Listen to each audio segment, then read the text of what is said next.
Aujourd'hui, on plonge au cœur des tensions intenses entre deux poids lourds du rap français, Sadek et Ninho. Cette saga commence avec le retour fracassant de Sadek sur toutes les plateformes avec son projet, ouvert tout l'été. Lors d'une interview pour l'émission Le Code sur Apple Music, Sadek s'ouvre sur la possibilité d'une réconciliation avec Ninho. Mais saviez-vous que Sadek a joué un rôle clé dans le début de la carrière de Ninho? Sache que je suis prêt à me battre pour quelqu'un comme Ninho. Parce que c'est mon frère, c'est mon ami, c'est quelqu'un qui m'a énormément aidé dans ma vie, qui m'a apporté beaucoup, et tu vois, je ne me suis jamais mis en avant. J'ai découvert Ninho, je lui ai offert son premier featuring, j'ai contribué dans l'ombre à sa signature chez Rec 118, j'ai toujours été bienveillant envers lui en interne, et il le sait, je me suis déjà battu pour Ninho. J'ai donné un coup de poing et ensuite, si besoin, je me fais éclater.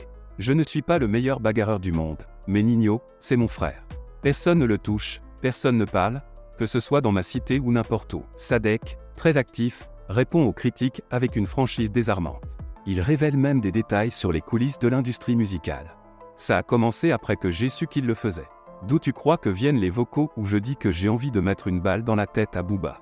Il a modifié les vocaux où je cite Ninho et Leto pour me faire passer pour un raciste. Je ne suis qu'un miroir amélioré. PLR Music va chercher tes recommandés et laisse Werenoi tranquille. Il mérite d'être numéro 1, tu lui pompes son fric et gâches sa carrière. La tension monte alors que les fans appellent à la réconciliation. Mais Sadek, très franc, déclare « J'ai essayé mais sa lâcheté et son hypocrisie n'ont d'égal que son talent. Moi je suis fait pour côtoyer les Musk et les familles royales, pas pour me rabibocher avec des saltimbanques.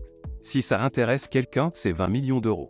Ramenez vos experts en gémologie. » Lors de la semaine dédiée à Guy Debesbar à l'occasion de la sortie d'Ambition sur Skyrock, Leto était l'invité de l'un des Planètes Rap. Fred Musa les a interrogés sur leur avis concernant le projet commun récemment annoncé entre Zola et Kobalade. Il est indéniable que des tensions persistent parfois dans le rap game. Si l'on pense souvent à des rivalités notables telles que Ninho et Sadek, ou encore Caris et Booba, il semble que l'histoire entre Kobalade et Zola ait également eu ses moments difficiles remplis de tensions. Pas trop de fou, m'a s'éclaté, hey. Je comprends pas le buzz de ce négro, j'écoute pas son album éclaté. Je suis dans une fusion, pas dans un phase 2. Interrogé sur l'origine de leurs différends, l'interprète de Daddy Chocolat avait révélé au micro de Boîte Noire. En vrai, il n'y a pas d'embrouille, mais on va jamais se calculer. En tout cas, moi, personnellement, après... La situation a pris une tournure inattendue lors du concert de Zola au Zénith de Paris. Il a annoncé publiquement la fin de ses tensions avec Kobalade et, mieux encore, a révélé un projet en commun. L'interprète d'Amber a déclaré à ce sujet « C'est ça aussi le rap français. Il y a des guerres, mais aujourd'hui c'est l'union. Et préparez-vous parce que ça va être chaud. » Une annonce qui a enflammé les réseaux sociaux. Les collaborations ne cessent de gagner en popularité dans le rap français. Dadju et Taïk ont récemment mis fin à leur clash pour annoncer un opus à venir. Favé n'a pas exclu la possibilité d'en créer un avec Kershak. Cependant, bien avant cela, deux rappeurs avaient déjà relevé le défi en novembre 2022. Leto et Guy Debesbar ont sorti Jusqu'aux étoiles, qui a été très bien accueilli par le public. Lors du Planète Rap dédié à Guy Debesbar, Leto a partagé son point de vue sur cette tendance et a déclaré « Quand on a fait ça, on savait que dans le rap français ça allait suivre. » De son côté, celui qui a révélé avoir songé à arrêter le rap a ajouté « Franchement c'est lourd, quand on a vu l'union. On s'est dit que c'est fort, c'est une dinguerie. Ça devient les Stakes, l'histoire est belle. Il ne nous reste plus qu'à attendre avec impatience la sortie de ce projet prometteur. Mais attendez, l'histoire ne s'arrête pas là. Booba, figure emblématique du rap français, ne pouvait pas rester en marge de cette annonce. Très actif sur les réseaux sociaux, il a rapidement réagi sur son compte Instagram. Et quelle réaction! Lorsqu'il a appris que l'album avait été conçu en seulement 2 semaines à Barcelone, Booba n'a pas mâché ses mots.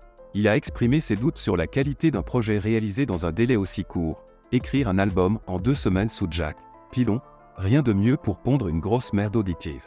Exemple à ne pas suivre. Imaginez la scène, les fans de PNL, impatients, trépignent d'attente pour le grand retour du groupe.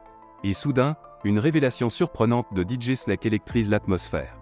Il a travaillé avec les 2 frères PNL. Incroyable, n'est-ce pas? Revenons un peu en arrière.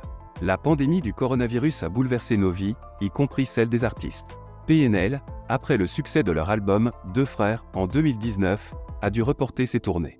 Mais en 2022, Ademo et EOS ont enfin pu rencontrer leurs fans en personne. On pourrait penser que leur parcours s'est arrêté là, mais non. Toujours aussi mystérieux et maîtres dans l'art de la communication, Ademo et EOS ont gardé un profil bas depuis la fin de leur tournée. Pourtant, Ils n'ont pas hésité à commenter des événements mondiaux, comme le séisme au Maroc ou les tensions israélo-palestiniennes.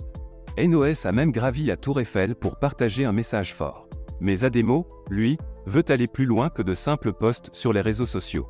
Il a annoncé réfléchir à de nouvelles manières de soutenir la cause palestinienne. Et maintenant, le clou du spectacle. DJ Snake, lors d'une session sur Discord, lâche une bombe, il a collaboré avec PNL.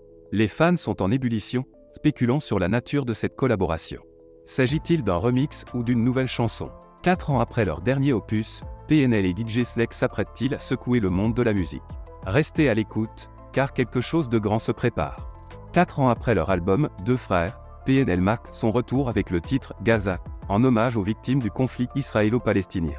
Disponible depuis le 9 décembre, Gaza se distingue par la seule présence d'Ademo, bien que signé PNL pour une meilleure visibilité. Ce titre, aussi connu sous Un jour de paix, représente un engagement. Ademo, dans un message sur Instagram, insiste sur la nature collective de cette création. Le morceau mêle ambiance aérienne, autotune, lyrique émouvant et guitare mélancolique. Dans un message poignant, Ademo et N.O.S abordent le conflit, soulignant l'importance de la parole et de l'action face à l'injustice, son souhait d'apporter un message d'espoir et de paix. L'entièreté des fonds générés par le morceau seront reversés à des associations venant en aide à la Palestine ou ailleurs afin d'aider des civils opprimés dans le monde entier. Bonjour, shalom, salam. Je n'aurais jamais pensé vivre ça un jour. Cette douleur me transperce au plus profond de mon âme. Pour l'amour de nos vies, permettez-moi, à notre époque où nous sommes témoins d'un massacre qui se déroule si près de nos cours et de nos âmes en Palestine, de prendre la parole et de poser un message d'espoir et de paix. Nous avons longtemps porté le poids de tout ce qui se passe en ce moment, sans avoir la possibilité d'être entendus de manière pacifique. Dans ces temps où l'heure est à la polémique, à la division, à l'incompréhension, à l'incapacité d'agir face à une violence grandissante et de plus en plus discutée et banalisée.